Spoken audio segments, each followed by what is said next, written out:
Doctor نے کبیر دادا کے زخموں پر لگانے کے لیے پایوڈین دی اور کھانے کے لیے درد کش اور سکون آور گولیاں دے کر رخصت ہو گیا۔ وہ ڈاکٹر کبیر دادا کی گینگ کا حصہ ہی تھا۔ تناوش دودھ گرم کر کے لے آئی۔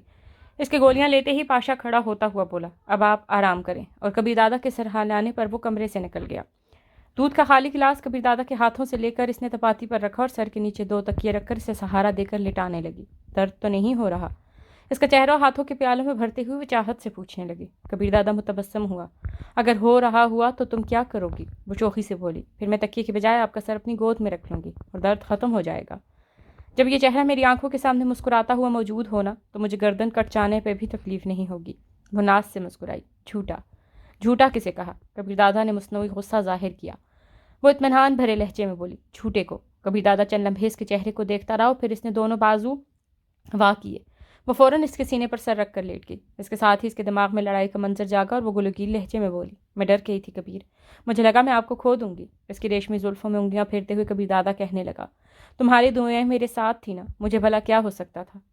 اسے رب سے کیا ہوا وعدہ یاد آیا اور وہ کہنے لگی، ایک بات مانیں گے؟ کبھی ٹالی بھی ہے؟ یہ سارے کام چھوڑو، کہیں دور چلے جاتے ہیں، ایک چھوٹا سا گھر جہاں بس میں اور آپ ہوں گے، کوئی خوف، کوئی ڈر، کوئی قتل و غارت، کوئی سازش نہیں ہوگی۔ وہ جیسے سپنوں میں کھو گئی تھی۔ تو تمہارا خیال ہے یہ اتنا آسان ہے؟ کیوں؟ اس نے سر اٹھا کر کبیر دادا کی آنکھوں میں جھانکا جہاں اضطراب کی لہریں اٹھ رہی تھیں۔ اس راستے پہ کوئی یو ٹرن موجود نہیں ہے میری جان، یہ سارے گینگسٹر میری جان کے دشمن بن جائیں گے، مگر کس لیے؟ وہ پریشان ہو گئی تھی۔ اس نے تو سوچا تھا وہ کبیر دادا سے ہر بات آسانی سے منوا لے گی، مگر یہ نہیں جانتی تھی کہ کبیر دادا مجبور بھی ہو سکتا ہے، اور جس کام میں کبیر دادا کی جان کو کوئی خطرہ ہوتا ہے اس کے تو وہ قریب بھی پھٹکنا نہیں چاہتی تھی۔ کبیر دادا اس کے لیے اتنا اہم تھا، اس بارے سے صحیح اندازہ تب ہوا جب کبیر دادا زندگی اور موت کی جنگ لڑ رہا تھا۔ کیونکہ میں تمام کے راز جانتا ہوں، زیر زمین دنیا کے کام کے طریقہ کار سے مکمل واقفیت رکھتا ہوں، اور میرے اراحتہ ہو جانے کی صورت میں انہیں ہمیشہ یہ خطرہ رہے گا کہ میں قانون نافذ کرنے والے اداروں کو مخبری نہ کر دوں۔ میرا وجود ان کے سر پر لٹکتی ہوئی ننگی تلوار کی مانند ہوگا، وہ ہر قیمت پر میری جان لینا چاہیں گے، اور یہی اس دنیا کا اصول ہے۔ یہاں ہر کسی کو بڑی آسانی سے خوش آمدید کہا جاتا ہے، آنے والے کے لیے کئی دروازے کھلے ہیں، لیکن واپسی کا صرف ایک راستہ ہے، اور وہ ہے موت۔ تو آپ کو کس نے کہا تھا غنڈہ بننے کو؟ محنت مزدوری کرتے، کوئی سبزی کی ریڑھی ہی لگا لیتے، مجھے تو آپ کے ساتھ جھونپڑی میں رہنا بھی قبول تھا۔ پگلی، تو مجھے گینگسٹر ہونے کی وجہ سے ملی ہو؟ یہ کہتے ہوئے وہ شرارتی انداز میں ہنسا۔ مزدور ہوتا تو تم نے میری جاب دیکھنا بھی نہیں تھا، یوں بھی اب تک کئی بچوں کا باپ بن گیا ہوتا، میں آپ کی دوسری بیوی بن جاتی۔ وہ ہڑترمی پر اتر آئی۔ آپ کی پہلی بیوی کی بھی خدمت کرتی، وہ ضرور مجھے قبول کر لیتی۔ کبیر دادا نے کہا، مطلب میرے لیے دوسری شادی کا دروازہ کھلا ہے؟ میں اپنی جان لے لوں گی۔ روحان سا ہو کر اس نے کبیر دادا کی چھاتی پر تھپڑ مارا۔ کبیر دادا کے چہرے پر تکلیف ابھرتی دیکھ کر وہ فوراً اس کی چھاتی سہلانے لگی۔ سوری میری جان، مجھے یاد نہیں رہا تھا۔ کبیر دادا نے کہا لگایا، مذاق کر رہا تھا پگلی، ان ملائم ہاتھوں سے بھی چوٹ لگ سکتی ہے بھلا۔ اس نے تناوش کا ہاتھ پکڑ کر ہونٹوں سے لگا دیا۔ تو ڈرایا کیوں؟ اس نے منہ بسورا، اور خبردار اگر دوسری شادی کا نام لیا، سچ میں کچھ کھا کر جان دے دوں گی، پھر روتے رہنا۔ یار، ہر وقت دھمکیاں دینا اچھا تو نہیں ہوتا، اس کے علاوہ آپ سدھرتے بھی نہیں ہیں نا۔ مسکراتے ہوئے وہ اٹھی۔ اچھا میں نماز پڑھ لوں، اور یاد ہے نا آپ نے بھی وعدہ کیا تھا، وہ اس صورت میں کہ تم 3 دن حیدرآباد گزارو گی۔ اچھا یہ بات ہے، وہ تیکھے لہجے میں بولی۔ ٹھیک ہے، میں بہرام بھائی کو کہہ دیتی ہوں مجھے امی کے گھر چھوڑ دے، 4 دنوں بعد لوٹ آؤں گی، جاؤ۔ کبیر دادا نے بے پرواہی سے کہا، اگر واپسی پہ تمہیں زندہ ملا تو ضرور شرط پوری کروں گا۔ یوں مرنے کا ذکر کر کے مجھے تکلیف دیتے ہوئے مزہ آتا ہے شاید، ناراضی بھرے لہجے میں کہتے ہوئے وہ غسل خانے میں گھس گئی۔ کبیر دادا کی خوابگاہ سے نکل کر پاشا پارکنگ کی طرف بڑھا۔ اپنے محافظوں کو اس نے کال کر کے تیار ہونے کا بتا دیا تھا۔ ملازموں کے کوارٹر کے سامنے اسے باکر اور رخسار پریشان بیٹھے نظر آئے۔ پاشا کو دیکھتے ہوئے اس کی طرف بڑھے۔ رخسار نے کہا، دادا ہم آپ کے پاس ہی آنے والے تھے۔ کیوں خیرت؟ اس نے حیرانی بھرے لہجے میں پوچھا۔ دادا ہم بے خبری میں مار کھا گئے، انہوں نے پولیس کی وردیوں میں قریب آ کر ایک دم ہی ہمارے سروں پر رائفلیں تان لی تھیں۔ چلو ٹھیک ہے، جو ہوا سو ہوا، اب پریشانی کیا ہے؟ کبیر دادا تو یہ نہیں کہیں گے جو ہوا سو ہوا، انہوں نے تو رخصت کرتے وقت ہمیں ہوشیار رہنے کی تاکید کی تھی، اور اب یقیناً وہ ہماری چمڑی ادھیر دیں گے۔ پلیز دادا ہماری سفارش کر دیں۔ دونوں کی شکل رونے والی ہو گئی تھی۔ یار ابھی تو میں جا رہا ہوں شہاب کسوری کی کوٹھی میں، وہاں شمشیر دادا کی لاش کا کچھ بندوبست کرنا ہوگا۔ میری واپسی تک کبیر دادا سو جائیں گے، البتہ کل ان سے ضرور بات کر لوں گا، اگر اس سے پہلے انہوں نے ہمیں طلب کر لیا تو۔ باکر نے اندیشہ ظاہر کیا۔ اچانک ایک خیال آنے پر پاشا مسکراتے ہوئے بولا، اچھا ایک حل ہے، تمہیں تھوڑی سی ہمت کرنا پڑے گی، اس کے بعد یقین مانو باس پرست چھوڑو، کبیر دادا اس واقعے کا ذکر بھی تم دونوں کے سامنے نہیں کریں گے۔ آپ حل بتائیں دادا، ہمت ہم میں بہت ہے۔ دونوں ہل جاننے کے لیے بےتاب نظر آ رہے تھے۔ ایسا کرو گڑیا کو جا کر اپنی پریشانی بتا دو، پھر وہ جانے، اور کبیر دادا تم دونوں کو کوئی اف تک نہیں کرے گا۔ گڑیا؟ وہ بیک وقت زبان سوالیہ لہجے میں بولے، یار بیگم صاحبہ کی بات کر رہا ہوں۔ پاشا نے وضاحت کی، ان سے کیسے بات ہو سکے گی اس وقت؟ رخسار نے حیرانی سے پوچھا۔ خوابگاہ کے دروازے پر دستک دینے سے تو رہے، اس نے عشاء کی نماز اب تک نہیں پڑھی، اور وہ نماز خوابگاہ کے ساتھ والے کمرے میں پڑھتی ہے۔ شاید اب تک وضو کر کے نکل آئی ہو، یا تھوڑی دیر تک نکلے گی۔ تم بس ڈرائنگ روم میں اس کا انتظار کرنا۔ یہ کہتے ہی پاشا نے کار آگے بڑھا دی۔ اس کے مخالفوں کی جیب اس کے پیچھے چل پڑی تھی۔ کیا کریں؟ پاشا کے جاتے ہی باقر نے پوچھا۔ کوشش کرتے ہیں۔ رخسار نے ہمت کرتے ہوئے ڈرائنگ روم کی طرف قدم بڑھا دیے۔ باقر بھی دھڑکتے دل کے ساتھ اس کے ساتھ ہو لیا تھا۔ وہ ڈرے ڈرے خوابگاہ کے باہر کھڑے ہو گئے۔ انہیں زیادہ انتظار نہیں کرنا پڑا تھا۔ 15-20 منٹ بعد ہی تناوش سر پر دوپٹہ لپیٹے کمرے سے باہر نکلی۔ اس کا تازہ دھلا چہرہ ظاہر کر رہا تھا وہ وضو کر کے آ رہی ہے۔ ساتھ والے کمرے کی طرف بڑھتے ہوئے اچانک اس کی نظر ان دونوں کی جانب اٹھی۔ ایک دم رکتے ہوئے ان کی طرف متوجہ ہوئی۔ ارے آپ لوگ آ گئے؟ ٹھیک تو ہو نا؟ کوئی چوٹ وغیرہ تو نہیں لگی؟ ہم بالکل ٹھیک ہیں باجی صاحبہ، میرا مطلب ہے بیگم صاحبہ۔ باقر جلدی میں بیگم کی جگہ باجی کہہ گیا تھا۔ تناوش کے چہرے پر مسکراہٹ نمودار ہوئی۔ آپ مجھے باجی کہا کرو، اچھا لگتا ہے۔ باقر نے کہا، شکریہ باجی۔ اچھا آپ لوگ آرام کرو، میں نماز پڑھنے لگی ہوں۔ وہ کمرے کی طرف مڑی۔ رخسار نے جلدی سے کہا، باجی ہم آپ کا انتظار کر رہے تھے، کیوں خیریت؟ وہ حیرانی سے اس طرف مڑی۔ رخسار نے کہا، باجی آپ جانتی ہیں ہم بے قصور ہیں، انہوں نے ایک دم ہی ہمارے سروں پر ہتھیار تان لیے تھے، ہم چاہ کر بھی کچھ نہیں کر سکتے تھے۔ بالکل۔ تناوش نے اس بات میں سر ہلایا۔ رخسار نے رونی صورت بنا کر کہا، باجی کی بات کبیر دادا کو کون سمجھائے گا؟ وہ تو اسے ہماری غفلت سمجھتے ہوئے ہماری چمڑی ادھیڑ دیں گے۔ تناوش کے نکری کہے نے ان کے دلوں کی دھارس بندھائی۔ وہ خوشکن لہجے میں بولی، ارے اتنی چھوٹی سی بات پہ پریشان ہیں آپ دونوں؟ چاہیں کبیر آپ سے اس واقعے کا ذکر بھی نہیں کریں گے، یہ تو میرے اور بھائیوں کا معاملہ تھا۔ اطمینان کا گہرا سانس لیتے ہوئے بیک زبان بولے، شکریہ باجی۔ شادی کی ہے آپ لوگوں نے؟ جی باجی۔ انہوں نے اس بات میں سر ہلایا۔ اچھا ایسے کرو، عظیم کے پاس چلے جاؤ اور اسے میری طرف سے کہو کہ آپ دونوں کو 20-20 ہزار روپے دے دیں، ان پیسوں سے آپ دونوں نے اپنے بیگمات کو شاپنگ کرانا ہے۔ جی باجی، شکریہ باجی۔ وہ خوشی سے کھل اٹھے تھے۔ تناوش مسکراتے ہوئے کمرے میں داخل ہو گئے۔ وہ دونوں ایک دوسرے کے ہاتھ پہ ہاتھ مارتے ہوئے اپنی رہائش گاہ کی طرف بڑھ گئے۔ ویسے اللہ پاک نے جیسی صورت دی ہے اس سے زیادہ اخلاق دیے ہیں، باقر متاثر کن لہجے میں بولا۔ ہمیں بھائی اور آپ کہہ کر مخاطب کر رہی تھی۔ رخسار بولا، امید نہیں تھی یہ مسئلہ اتنی آسانی سے حل ہو جائے گا اور بجائے پٹائی کے انعام ملے گا۔ شکر ہے پاشا دادا کی بات مان لی تھی۔ باقر نے اس کی ہاں میں ہاں ملائی۔ اس وقت وہ دونوں ملازموں کے کوارٹرز کے قریب پہنچ گئے تھے۔ عظیم کے کمرے میں روشنی جلتی دیکھ کر وہ دروازہ کھٹکھٹا کر اندر گھس گئے۔ وہ اس وقت ٹی وی پر کوئی انگلش فلم دیکھ رہا تھا۔ آئیں جناب۔ انہیں دیکھتے ہی وہ طنزیہ لہجے میں بولا، سنا ہے کافی کارنامے سر انجام دیے ہیں تم دونوں نے، اس میں شک ہی کیا ہے عظیم بھائی صاحب؟ باقر نے فخریہ انداز میں سینہ چوڑا کیا۔ یہ تو صبح کبیر دادا بتائیں گے اس کارنامے کا کتنا انعام دینا بنتا ہے۔ رخسار نے کہا، کبیر دادا تو کچھ نہیں کہہ سکتے، البتہ باجی نے بتا دیا ہے آپ سے 20-20 ہزار روپے لینے۔ باجی؟ کون باجی؟ اور کوئی باجی میرا کیسے بتا سکتی ہے؟ عظیم حیران رہ گیا تھا۔ باقر نے جواب دیا، باجی ہیں مسز کبیر دادا، اور اب آپ نے تصدیق کرنا ہے تو جائیں کر لیں، ہم ابھی ان سے مل کر آ رہے ہیں۔ سچ کہہ رہے ہو؟ عظیم اب تک حیران تھا۔ رخسار نے پوچھا، کیا ایسا جھوٹ ہم بول سکتے ہیں؟ باقی آپ بے شک تصدیق کر سکتے ہیں۔ تصدیق کیسی جی؟ اس باجی کی وجہ سے تو آج شمشیر دادا جیسے گینگسٹر کی گردن سلامت نہ رہی۔ تصدیق کر کے میں نے کبیر دادا کا تھپڑ کھانا ہے؟ عظیم کو تناوش کی وجہ سے کبیر دادا کا لگنے والا تھپڑ اب تک بھولا نہیں تھا۔ تکیے کے نیچے سے چابی نکال کر وہ لوہے کی سیف کی جانب بڑھ گیا، جس میں ضرورت کے لیے چند لاکھ کی ہر رقم ہر وقت موجود رہتی تھی۔ اگلے 3-4 دن اس نے کبیر دادا کو بستر سے اٹھنے نہیں دیا تھا۔ وہ کبیر دادا دوسرے دن ہی خود کو تندرست سمجھنے لگا تھا۔ یوں بھی مار کٹائی اس کے لیے نئی بات نہیں تھی، مگر تناوش کو حکم ٹالنا بھی اس کے بس سے باہر تھا۔ وہ بھی صبح سویرے نماز کے بعد نئے کپڑے پہن کر مکمل میک اپ کرتی اور سارا دن کبیر دادا کی خدمت میں لگی رہتی۔ ایسی تیماردار کے ہوتے کس کمبخت کا دل بستر چھوڑنے کو کرتا۔ ایک رات وہ اس کی کہانی سننے پر مصر ہوئی۔ آپ نے کہا تھا آپ حافظ ہیں، مجھے اپنے بارے بتائیں نا کبیر۔ زخم کو ریدنے سے تکلیف ہی ملتی ہے گڑیا۔ کبیر دادا دکھی ہو گیا تھا۔ میں ہوں نا آپ کے تمام زخموں کا مرہم، وہ لاڈ سے بولی۔ کیا نہیں ہوں؟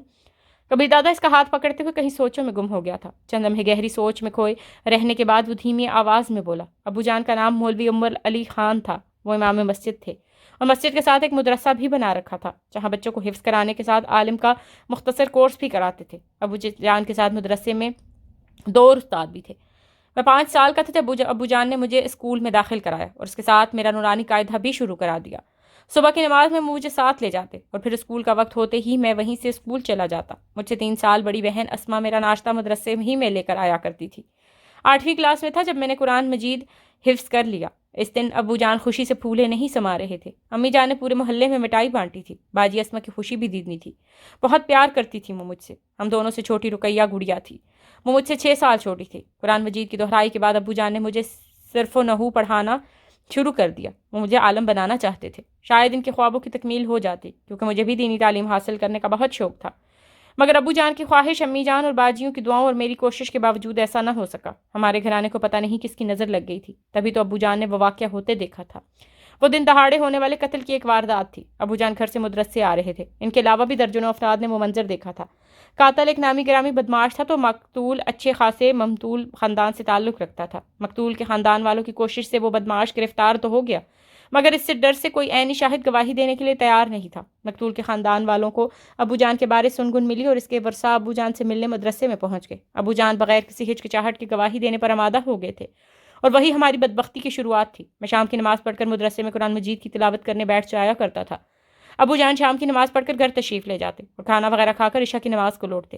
میری روزمرہ عشاء کی نماز پڑھ کر کھانا کھانے کی تھی۔ امی جان اور اسما باجی میرے انتظار میں بیٹھی ہوتی۔ امی جان ہمیشہ مجھے اپنے ہاتھ سے کھانا کھلاتی تھی۔ جس طرح ابو جان نے عدالت جا کر گواہی دی، اس سے اگلے دن مغرب کی نماز کی تھوڑی دیر بعد چند خنٹے ہمارے گھر پہنچ گئے۔ ان کی تعداد 5 تھی۔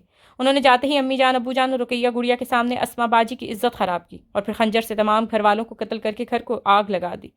کوئی محلے والا، کوئی راہگیر انہیں بچانے کی جرت نہ کر سکا۔ اس دن بھی میں نے عشاء کی آذان دی، جو عموماً میں ہی دیا کرتا تھا، کیونکہ ابو جان میری آذان کو بہت پسند فرمایا کرتے تھے۔ اس دن جانے کیوں میں نے بہت محبت، محنت اور تجوید و قرات کے تمام اصولوں کی رعایت رکھتے ہوئے آذان دی تھی۔ ایک ایسی آذان جس کی نماز ادا کرنے کی سعادت سے میں محروم رہ گیا تھا، اور اس کے بعد میں کبھی نماز نہ پڑھ سکا، کبھی آذان نہ دے سکا اور کبھی تلاوت نہ کر سکا۔ اس دن جیسے ہی آذان دے کر اسپیکر کے سامنے سے ہٹا، اسی وقت ایک جاننے والا وہاں پہنچ گیا۔ اس نے مجھے میرے گھر میں بیتنے والی قیامت سے آگاہ کیا۔ میں دیوانگی کے عالم میں بھاگتا ہوا گھر پہنچا۔ آگ نے پورے گھر کو لپیٹ میں لے رکھا تھا۔ شاید میں اس دیوانگی میں آگ کے اندر گھس جاتا، مگر لوگوں نے مجھے پکڑ لیا۔ میں خالی ذہن تمام کی باتیں سنتا رہا۔ اپنے پیاروں کی صورت دیکھنا مجھے نصیب نہیں ہوا تھا۔ نہ ابو جان کی نورانی شکل نظر آئی، نہ امی جان کی شفیق صورت، نہ اسما بہن کی مقدس شکل اور نہ رقیہ کی معصوم صورت۔ تمام جل کر کوئلہ ہو گئے تھے۔ کبیر دادا کی آواز بھرا گئی اور آنکھوں سے بے اختیار پانی بہنے لگا۔ تناوش تڑپ کر آگے بڑھی اور اس کے اشکوں کو اپنے لبوں سے چننے لگی۔ میں ہوں نا کبیر، میں آپ کے پاس ہوں نا، میری طرف دیکھیں۔ روتے کیوں ہیں؟ بس مجھے نہیں سننا آپ کی کہانی، آپ روتے کیوں ہیں؟ وہ آرفتگی سے اسے تسلی دیتی رہی، لیکن اس کی اپنی آنکھوں سے بھی آنسو کے قطرے ٹپک رہے تھے۔ اپنے کبیر کے غم نے اسے بھی رلا دیا تھا۔ چند گہرے سانس لے کر کبیر دادا نے اپنی حالت سنبھالی اور پھر اس کی بات جاری رکھی۔ گھر والوں کی لاشیں دیکھنے کے بعد میں وہاں رکا نہیں تھا، بلکہ ان غنڈے صغیر عرف خنجر خان شاہ کی تلاش میں بھاگ پڑا۔ مجھے اس کا ٹھکانہ وغیرہ معلوم نہیں تھا، لیکن عقل نے کام کرنا ہی چھوڑ دیا تھا۔ بس بے فائدہ بھاگ رہا تھا۔ اسی طرح بھاگتے ہوئے سڑک عبور کرنے کی کوشش میں ایک کار سے ٹکرا گیا، اور وہ کار شمشیر دادا کی تھی۔ مجھے اتنی زیادہ چوٹیں نہیں آئی تھیں، لیکن حواس گم کر بیٹھا تھا، اور اس حالت میں تبھی میں خنجر شاہ کو جان سے مارنے کی دھمکیاں دے رہا تھا۔ شمشیر دادا کو میری حالت پہ حیرانی ہوئی، وہ مجھے اپنے ٹھکانے پر لے آیا۔ 2 دن انہوں نے مجھے نیند کی گولیاں دے کر سلائے رکھا۔ جاگنے پر میرے حواس کام کر رہے تھے۔ شمشیر دادا نے میری کہانی سن کر مجھے تسلی دی اور ساتھ ہی کہا کہ خنجر شاہ کو مارنے کے لیے مجھے اس قابل بننا پڑے گا کہ اسے ہلاک کر سکوں، ورنہ تو وہ ایک تھپڑ سے مجھے والدین کے پاس پہنچا دے گا۔ اور اس دن کے بعد میں شمشیر دادا کا ہو کر رہ گیا۔ اس نے مجھے سخت تربیت دی۔ 2-3 سال کے اندر گینگ میں سوائے شمشیر دادا کے کوئی میرے سامنے ٹک نہیں پاتا تھا۔ وہیں میری ملاقات کاشف راجپوت سے ہوئی۔ وہ یتیم خانے سے بھاگ کر شمشیر دادا کے گینگ میں شامل ہوا تھا، اور پھر ایک دن مجھے شمشیر دادا نے اپنا انتقام لینے کی اجازت دے دی۔ خنجر شاہ جو ابو جان کے مرنے کے بعد بڑی آسانی سے چھوٹ گیا تھا، میں اس کے اڈے پر پہنچ گیا اور اس کے ہاتھ پاؤں کی ہڈیاں توڑ کر میں نے اسے زندہ جلا دیا تھا، اور حصے سے معلوم کر کے اس کے ان 5 آدمیوں کو جو میرے گھر پر ہونے والے حملے میں ملوث تھے، ان کا بھی وہی حشر کیا جو ان کے گروہ خنجر شاہ کا کیا تھا۔ اور اس کے بعد میں نے پیچھے مڑ کر نہیں دیکھا۔ کسی کو قتل کرنا میرے لیے ایسا ہی تھا جیسے مرغی فروش کے لیے مرغی ذبح کرنا۔ میں حافظ عبدالکبیر علی شاہ خان سے کبیر دادا بن گیا۔ کبیر دادا نے رک کر گہرا سانس لیتے ہوئے اپنی جانب محبت پاش نظروں سے دیکھتی ہوئی تناوش کو دیکھا۔ اس کے دکھی چہرے پر سکون بھرا تبسم ابھرا۔ تناوش کے گھندوں کے پیچھے سے اپنا بازو لپیٹتے ہوئے اس نے اپنے قریب کیا، ایک بازو اس کے گھنے ریشمی بالوں میں گھسایا اور اپنی بات آگے بڑھائی۔ اور پھر میری زندگی میں ایک پری، ایک اپسرا، ایک گڑیا، ایک پاکیزہ روح کی آمد ہوئی، شاید میرے سارے زخموں پر مرہم رکھنے کے لیے، میرے ساتھ ہونے والی ساری زیادتیوں کا ازالہ کرنے کے لیے، مجھ سے چھینی گئی نعمتوں کے بدل کے طور پر، میری روکھی پھیکی زندگی کو رونق دینے کے لیے۔ میری ننھی دلہن، میری تناوش آ گئی۔ میں نے آپ کے زخموں کو کریت کر آپ کو اذیت دی ہے نا؟ وہ دکھی نظروں سے اس کی آنکھوں میں جھانکنے لگی۔ اگر کوئی دوسرا یہ سوال کرتا تو میرا جواب ہاں میں ہوتا، اور میرے پوچھنے پر کیا جواب ہوگا؟ کہہ تو دیا ہے، تمہیں پا کر میرے سارے دکھوں کا ازالہ ہو گیا ہے۔ میرے لیے آپ کے دکھ کا اندازہ لگانا مشکل نہیں ہے کبیر، یہ وقت مجھ پر بھی بیت چکا ہے۔ بھیا کے بے گناہ قتل پر میری بھی یہی حالت ہوئی تھی، اور ان کے قتل کا دکھ اور غم ساری زندگی مجھے بے چین بے قرار رکھتا، مگر پھر اللہ تعالیٰ نے میری جھولی میں آپ کو ڈال دیا۔ پتہ ہے گڑیا، مجھے لگتا ہے میں بہت عرصے سے تمہیں جانتا ہوں، شاید اس وقت سے جب میں چھوٹا سا بچہ تھا۔ جی، اس وقت میں پیدا بھی نہیں ہوئی تھی۔ باقی چھوٹے سے بچے آپ اب بھی ہیں۔ اس کے انداز پر کبیر دادا مسکرا دیا۔ ایک بات مانیں گے؟ اس نے ملتجی نظروں سے گھورا۔ اگر بس میں ہوئی تو ضرور مانوں گا۔ آپ نے عشاء کی اذان دی تھی اور اس کی نماز نہیں پڑھی تھی. اٹھیں اور اس دن جو نماز رہ گئی تھی اسے آج پورا کریں. تناوش. اس نے انکار میں سر ہلانا چاہا. وہ قطع کلامی کرتے ہوئے بولی, کبیر آپ کہتے ہیں نا مجھے آپ کی قسمت میں لکھ کر اللہ پاک نے آپ کے سارے دکھوں کا ازالہ کر دیا ہے. ہاں تو اٹھے پھر. جب اللہ پاک نے آپ کے دکھوں کا مداوع کر دیا ہے پھر ناراضی کیسی؟ اب تو آپ بھی اس کی بارگاہ میں سر جھکا کر اپنی کمیوں اور کمزوریوں کا اعتراف کر لیں. وہ بہت جلدی معاف کر دیتا ہے, اتنی جلدی کہ ندامت کا آنسو آنکھ سے نکل کر زمین تک نہیں چھو پاتا. اس سے پہلے وہ فرما دیتا ہے, میرے بندے میں نے معاف کر دیا. کبیر دادا کی آنکھوں میں جو بھاٹا اٹھا وہ گھٹنوں میں سر دے کر رونے لگا. تناوش اس کے سر پر ہاتھ پھیرتی ہوئی محبت بھرے انداز میں کہتی رہی, بس اتنی سی تو بات تھی, معاف کر دیا نا میرے اللہ نے. اب اٹھے نماز پڑھتے ہیں, پھر میں آپ کی قرات سنوں گی. تھوڑی دیر بعد کبیر دادا برسوں پہلے ٹوٹ جانے والے تعلق کی ڈوری کا سرا تھامے اپنے اللہ پاک کے سامنے سربت سجود تھا. تناوش نے اس کے وضو کے لیے جاتے ہی دیواروں پر لگی شیر کی تصاویر اتار کر الٹی لگا دی تھی تاکہ وہاں اطمینان سے نماز ادا کی جا سکے. ناشتے کے برتن میز پر رکھتے ہوئے وہ کبیر دادا کے ساتھ جڑ کر بیٹھتے ہوئے بولی, ایک بات کرنا تھی. جی فرمائیں. اس کے انداز سے کبیر دادا سمجھ گیا تھا وہ پھر کوئی الٹی سیدھی ہانکنے والی ہے. وہ آپ کا محافظ امتیاز ہے نا, اسے ساحل والے اڈے کا انچارج لگا دیں, اس کا گھر بھی وہاں قریب ہی تو ہے. کبیر دادا کی ناراضی بھری نظروں کو دیکھتے ہوئے اس نے فکرہ ادھورا چھوڑ دیا تھا. یہ تمہیں اس الو کے پٹھے نے کہا ہے؟ کبیر دادا کا لہجہ کافی تپا ہوا تھا. یہ ساروں نے تمہیں گینگ کا سردار سمجھ لیا ہے کیا؟ نہیں ایسی بات نہیں ہے. تناوش نے صفائی دینا چاہی. مجھے پہلے بھی منع کیا ہے ان معاملات میں دخل نہ دیا کرو. کبیر دادا نے اسے ہلکے سے ڈانٹا. جب کہہ دیا ہے ایسا ہوگا تو بس ہوگا. تناوش ایک دم ہٹ درمی پر اتر آئی. یار تمہاری سمجھ میں میری بات نہیں آ رہی. اس مرتبہ کبیر دادا کا لہجہ کافی سخت تھا. زیادہ ڈانٹنے کی ضرورت نہیں ہے, میں نے رونا شروع کر دینا ہے. تناوش نے دھمکی دی. ہر بات پر ضد ٹھیک نہیں ہوتی تناوش. تم ان معاملات کو نہیں جانتی ہو. میں پاگل یا بیوقوف نہیں ہوں جو اس محافظ کی جگہ پر رکھا ہوا ہے. کبیر دادا نے اسے سمجھانا چاہا. ہاں یا نہ میں جواب دیں. وہ سمجھنے پر تیار نہیں تھی. نہیں نہیں نہیں.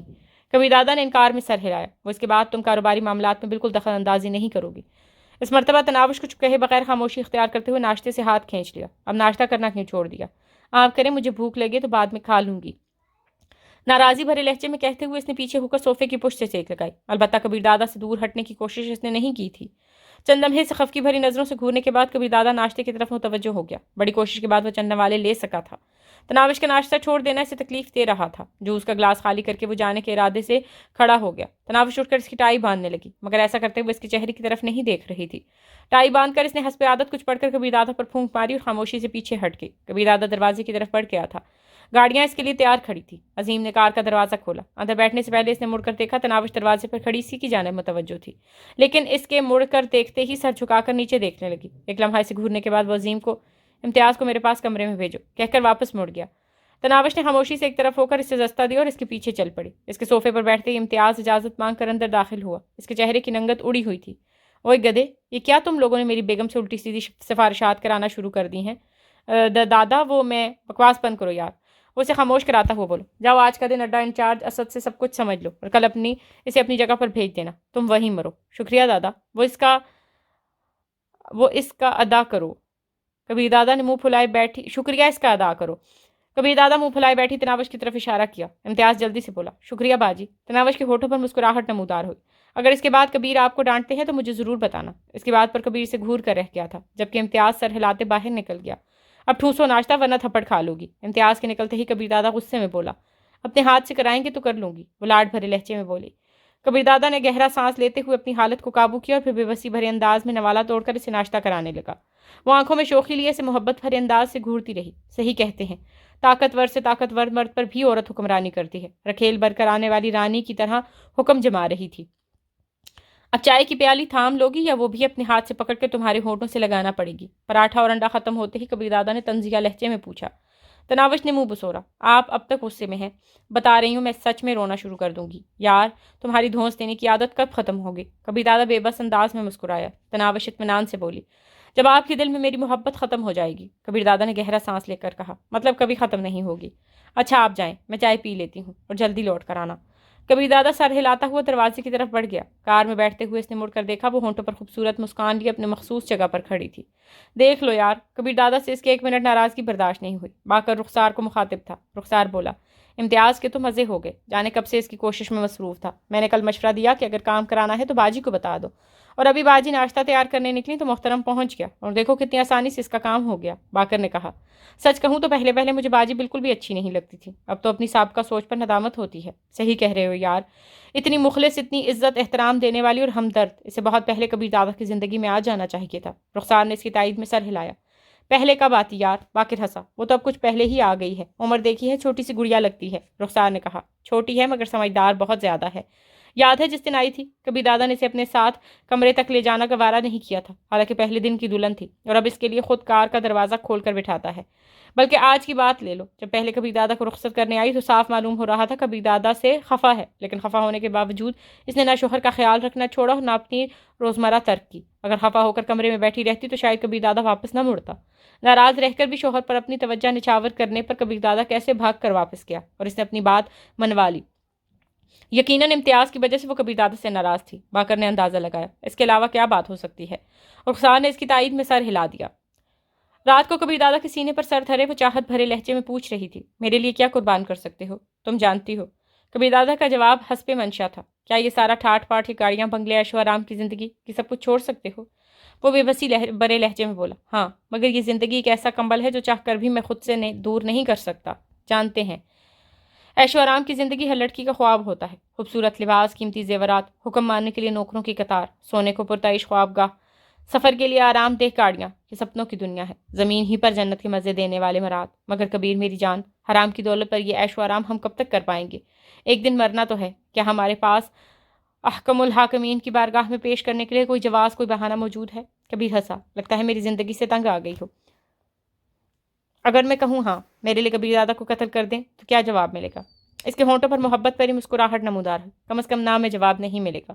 اس کا چہرہ ملائم ہاتھوں کے پیالے میں بھرتے ہوئے وارفتگی سے بولی، اب پیچھے نہ ہٹنا۔ وہ پرعزم لہجے میں بولا۔ کیا کبیر دادا تمہیں پیچھے ہٹنے والا لگتا ہے؟ تو سنیں۔ وہ اسے اپنا منصوبہ بتانے لگی۔ اس کی بات کے اختتام پر کبیر دادا نے ہنستے ہوئے کہا، یاد ہے ایک دن عظیم کی بیگم صاحبہ کہنے پر تم نے کہا تھا تمہیں تناوش دادی کہا کریں؟ ایسے ہی مسخری کر رہی تھی۔ اس کے ہونٹوں پر حیا آلود مسکراہٹ ابھری۔ ویسے آپ تو کمرے میں گئے تھے، پھر کس نے بتایا؟ خود سنا تھا اور بڑی مشکل سے کہہ کہا روکا تھا۔ تناوش وارفتگی سے بولی، اور پھر یاد بھی رکھا؟ تمہاری کوئی بات بھول سکتی ہے کیا؟ کبیر دادا نے حسب عادت اس کی ناک کی پھنگ کو مروڑا۔ ویسے ابھی کیوں یاد دلایا؟ تمہاری تجویز سن کر مجھے لگا تمہارے ساتھ تناوش دادی والا نام خوب جچے گا۔ گینگ کے ارکان یوں بھی تمہاری سفارش سے اپنا کام نکلوانے لگے ہیں۔ میں سب کی باجی ٹھیک ہوں، خواہ میرا مذاق نہ بنوائیں۔ باجی بھی تو بڑی بہن کو کہتے ہیں اور تم اتنی سی ہو۔ کبیر دادا نے انگوٹھے اور شہادت کی انگلی کے درمیان ذرا سا فاصلہ رکھ کر اشارہ کیا۔ آپ مجھے تنگ نہ کریں اور یہ بتائیں کہ میری تجویز پسند آئی کہ نہیں؟ جو خود پسند ہو اس کی ہر بات ہی پسند ہوتی ہے، مطلب پکا ہو گیا؟ کہہ تو گیا ٹھیک ہے یار، کبیر دادا نے کہا اور تناوش نے مطمئن ہو کر آنکھیں بند کر لیں۔ کبیر دادا کے خفیہ ٹھکانے پر تمام موجود تھے۔ اس نے پہلی بار تمام گینگز کے بڑوں کو اپنے پاس بلایا تھا۔ تمام کے بیٹھنے ہی کبیر دادا نے گفتگو کی ابتدا کی۔ پچھلے دنوں کچھ ناپسندیدہ اور برے واقعات کا سامنا رہا ہے۔ جو کچھ ہوا اس کے بارے تمام کو معلوم ہے، تفصیل دہرانا وقت کا ضیاع ہوگا۔ غلطی کس کی تھی، قصوروار کون تھا، ان سب باتوں کا ماضی کا قصہ سمجھیں۔ ہماری کامیابی اتفاق و اتحاد کے ساتھ رہنے میں ہے۔ تمام گینگز کو ان کا علاقہ بانٹنا ہوگا اور ہر ایک کو اس حد بندی کا لحاظ رکھتے ہوئے اپنا کام کرنا ہوگا۔ باقی شمشیر دادا کے زمانے میں تمام گینگز اپنی کمائی کا مخصوص حصہ شمشیر دادا کے حوالے کرتے تھے، جو شہاب قصوری صاحب کے اقتدار میں ختم ہو گیا تھا۔ میں بھی شہاب قصوری صاحب کی طرح آپ لوگوں سے کوئی حصہ طلب نہیں کروں گا، مگر ایک بات دھیان میں رہے کہ اس کے بعد اگر کسی نے کوئی سازش وغیرہ کی تو مجھ سے خیر کی امید نہ رکھے۔ کسی کو اگر کسی سے شکایت ہے تو مجھے بتائے، تمام مل بیٹھ کر اس مسئلے کا حل نکالیں گے۔ یقین مانیں ہمارے آپس کے جھگڑے اور لڑائیاں ہمیں کمزور کر دیں گے۔ اب اگر کسی کو میری بات سے اختلاف ہے تو اپنا نقطہ نظر بیان کر سکتا ہے۔ کبیر دادا آپ کی باتیں بجا ہیں۔ پچھلے دنوں جو واقعات ہوئے انہیں زیر بحث لائے بغیر صرف ایک عرض کروں گا کہ بات بڑھانے میں زیادہ کردار آپ کا رہا ہے۔ ایک لڑکی گو میں اس سے اپنی بہن سمجھتا ہوں، مگر اس کے لیے کسی کو قتل کرتے وقت کم از کم صفائی کا موقع دینا چاہیے تھا۔ ایس پی نے اپنی کرنی کا پھل پایا ہے، لیکن پھانسی بے گناہ قتل ہوا ہے۔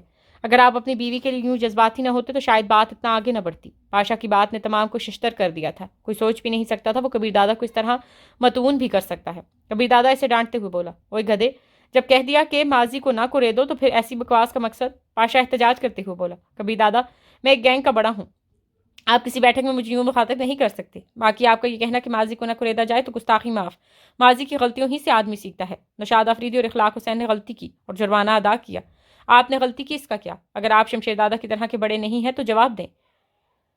دیتا ہوں جواب۔ کبیردادہ کرسی سے اٹھ کر جرحانہ انداز میں اس کی طرف بڑھا اور اسے گریبان سے پکڑ کر اٹھاتے ہوئے اس کے چہرے پر تھپڑ رسید کرنا چاہا۔ پاشا نے فوراً اس کی کلائی تھام لی تھی۔ کبیردادہ نے ایک جھٹکے سے اپنا ہاتھ چھڑاتے ہوئے اسے پیچھے کی طرف دھکا دیا۔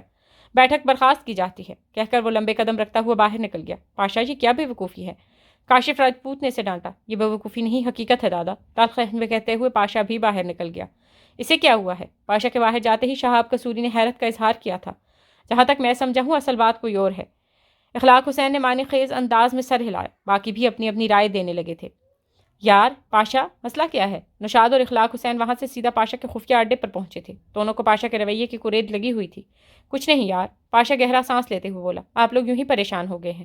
پریشان تو ہوں گے نا یار، اخلاق حسین مصنوعی پریشانی ظاہر کرتا ہوا بولا۔ مشکل سے پہلے والے جھگڑوں سے نپٹے ہیں، اب تازہ جھگڑا کھڑا ہوگا تو برا تو لگے گا نا۔ پاشا کے چہرے پر کشمکش کے آثار ابھرے، یوں جیسے وہ اصل بات کہنے نہ کہنے کی سوچ میں ہو، اور پھر ایک نتیجے پر پہنچتے ہوئے بولا۔ کبیردادہ زیادتی کر رہا ہے۔ کیسی زیادتی؟ اخلاق حسین کے لہجے میں ہمدردی سے موتے ہوئے پوچھا۔ آپ ہم سے بات کریں، شاید اس مسئلے کا کوئی بہتر حل نکل آئے۔ وہ مجھے گینگ ختم کر کے اپنے گینگ میں شامل ہونے کا حکم دے رہے ہیں۔ ایک گینگ کا سربراہ ہونے کے بعد میں نمبر 2 کے درجے پر تنزلی کیسے برداشت کر سکتا ہوں؟ پاشا نے بادل نخواستہ ساری بات اگل دی تھی۔ مگر اس نے تو بڑے شوق سے تمہیں اپنے گینگ سے علیحدہ کر کے دوسرا گینگ بنانے کی اجازت دی تھی، پر اب کیا ہو گیا ہے؟ اخلاق حسین نے حیرانی ظاہر کی۔ شاہ جی صحیح کہہ رہا ہے۔ نشاد کے دماغ میں بھی وہی سوال اٹھا تھا۔ پاشا بیزاری سے بولا۔ اس کی وجہ بھی وہی مصیبت ہے جسے میں اپنی بہن بنا بیٹھا ہوں۔ کیا مطلب؟ دونوں کے منہ سے بیک وقت ایک ہی سوال نکلا تھا۔ گڑیا کی حفاظت کے لیے کبیردادہ مجھے واپس اپنے گینگ میں لا رہا ہے۔ اس کا ارادہ ہے کہ میں گڑیا کا محافظ بن کر رہوں۔ یہ کوئی طریقہ نہیں ہے یار۔ بے شک وہ میری بہن جیسی ہے، مجھے عزیز بھی ہے، لیکن میں ایک گینگ کا سربراہ ہو کر کسی لڑکی کا محافظ بن کر تو نہیں رہ سکتا نا۔ بات تو صحیح ہے آپ کی۔ اخلاق نے فوراً اس کی ہاں میں ہاں ملائی تھی۔ نشاد بھی اس بات میں سر ہلانے لگا تھا۔ پاشا نے اشتیاق بھرے لہجے میں پوچھا۔ اب آپ مشورہ دیں، کیا کرنا چاہیے؟ اخلاق حسین نے گلا کھنگار کا معنی خیز انداز میں کہا۔ ویسے کبیردادہ اور آپ کا رشتہ ایسا ہے کہ ہم کچھ کہتے ہوئے اچھے نہیں لگتے۔ بھاڑ میں گیا رشتہ یار، سب سے پہلے انسان کی اپنی ترجیحات ہوتی ہیں۔ میں بے وقوف تھا جو کبیردادہ کے لیے جان دینے کی سوچا کرتا تھا، اور اس کے دل میں میری اتنی عزت ہے کہ اپنی بیوی کا محافظ بنا دیا، اور خود اس کا ظرف دیکھو، ایک لڑکی کے لیے اپنے استاد کی گردن توڑ دی۔ حقیقت تو یہ ہے کہ یہاں سب کو اپنی پڑی ہے، ہر ایک کا اپنا فائدہ اور اپنا نقصان ہے۔ جھوٹے اخلاقیات، منافقانہ عزت و احترام میں ڈوب کر میں اپنا مستقبل نہیں گنوا سکتا۔ اگر کسی کو اپنے فائدے کے لیے دوسرے کی جان کی قربانی دینا پڑ جائے تو کون قدم پیچھے ہٹاتا ہے؟ نہ آپ نے اور نشاد آفریدی نے اپنے فائدے کے لیے ایس پی کی جان کا خیال کیا، اور نہ کبیردادہ نے اپنے فائدے کے لیے استاد کو بخشا۔ پھر میں کیوں جھوٹے خلوص اور نقلی عزت و احترام کی چادر اوڑھ کر خود کو استاد کا فرما بردار بنانے پر تلا رہوں؟ کیا میری اپنی ذات کو یہ حیثیت نہیں رکھتی؟ میری کوئی عزت احترام نہیں ہے؟ پاشا نے کھل کر اپنے خیالات کا اظہار کیا تھا۔ تم 100% حق پر ہو پاشا، اخلاق حسین نے چہرے پر منافقانہ ہمدردی سے جاتے ہوئے کہا۔ کبیردادہ زیادتی کر رہا ہے، میرا بھی یہی خیال ہے۔ نوشاد کہاں پیچھے رہنے والا تھا؟ بڑی مشکل سے انہیں کبیردادہ کے خلاف اتنا مضبوط سہارا ملا تھا، اور یہ موقع ہاتھ سے کب گوا سکتے تھے؟ تو پھر کیا کروں؟ اگر بغاوت کرتا ہوں تو کبیردادہ سے مجھے کوئی بھلائی کی امید نہیں ہے۔ جس شخص نے اپنے استاد کو معاف نہ کیا وہ شاگرد کو کہاں بخشے گا؟ پاشا کے لہجے میں خوف کی جھلک واضح تھی۔ اخلاق حسین نے کہا۔ ہم دونوں آپ کے ساتھ ہیں پاشا، اسی لیے تو پوچھ رہا ہوں کیا کروں، اور آپ دونوں کے سامنے میں نے اسی لیے کھل کر بات کی ہے کہ آپ دونوں کبیردادہ کی اصلیت جانتے ہیں۔ پاشا نے ان پر اعتماد کا اظہار کرتے ہوئے انہیں کھل کر مشورہ دینے کی ترغیب دی۔ اخلاق حسین معنی خیز لہجے میں بولا۔ ہمارا مشورہ تو یہی کہ کبیردادہ کی بات مان کر اس کے گینگ میں شامل ہو جاؤ، اور جو کہتے ہیں اس پر عمل کرو، اس میں تمہارا فائدہ اور بھلائی ہے۔ کیا؟ پاشا حیرانی سے چلایا۔ اس میں میرا فائدہ کہاں سے آ گیا؟ لازمی بات ہے، اگر کبیردادہ کو کچھ ہو گیا تو گینگ کی سربراہی ہی آپ کو ملے گی، بلکہ آپ تمام گینگز کے سربراہ بن جائیں گے۔ اخلاق حسین سے کوئی بات سمجھنے کا اشارہ دے رہا تھا، مگر کبیردادہ ٹھیک ٹھاک صحت مند ہے، اسے کیا ہو سکتا ہے؟ پاشا اب تک اخلاق حسین کے مقصد کو نہیں پہنچا تھا۔ انسان کو کوئی حادثہ بھی پیش آ سکتا ہے، اللہ پاک کے کاموں کی کس کو خبر ہے؟ اس مرتبہ اخلاق حسین نے پہلے سے بھی واضح اشارہ کیا۔ پاشا کے چہرے پر بشاشت نمودار ہوئی۔ یقیناً اس کی سمجھ میں اخلاق حسین کے اشارے آ گئے تھے۔ صحیح کہہ رہے ہو شاہ جی، زندگی کا کیا بھروسہ؟ وہ کیا کہتے ہیں، انسان تو بس پانی کا بلبلا ہے، اور موت تو ہر کسی کو آنا ہے، کسی کو پہلے کسی کو بعد میں، کسی کو بستر پر کسی کو حادثے کی صورت میں۔ بہرحال شکریہ، مجھے لگتا ہے کبیردادہ کو حکم ٹالنا بری بات ہوگی، اور اپنی بہن کا محافظ بننے میں کون سی شرم؟ کبیردادہ کی گینگ کے لوگ تو مجھے پاشا دادا ہی کہتے ہیں نا، اور میرا خیال ہے اتنی عزت کافی ہے۔ اخلاق حسین اور نشاد نے بناوٹی کہا لگایا۔ اخلاق کہنے لگا، بس یہی بات ہم بھی آپ کو سمجھانا چاہتے تھے کہ اپنے استاد کی بات ٹالنا مناسب نہیں ہے، استاد کی بات مان کر ہی کوئی مرتبہ اور عزت ملتی ہے۔ پاشا نشست سے اٹھتا ہوا بولا۔ میرا خیال ہے مجھے جا کر کبیردادہ کو منانا چاہیے، اور آپ لوگوں سے مشورے لینے کے لیے کبھی کبھار زحمت دینے آتا رہوں گا۔ اخلاق حسین چاپلوسانہ لہجے میں بولا۔ ہمارے لیے مستقبل کے سربراہ کو مشورہ دینا باعث سعادت ہوگا۔ وہ دونوں پاشا کے ساتھ ہی کھڑے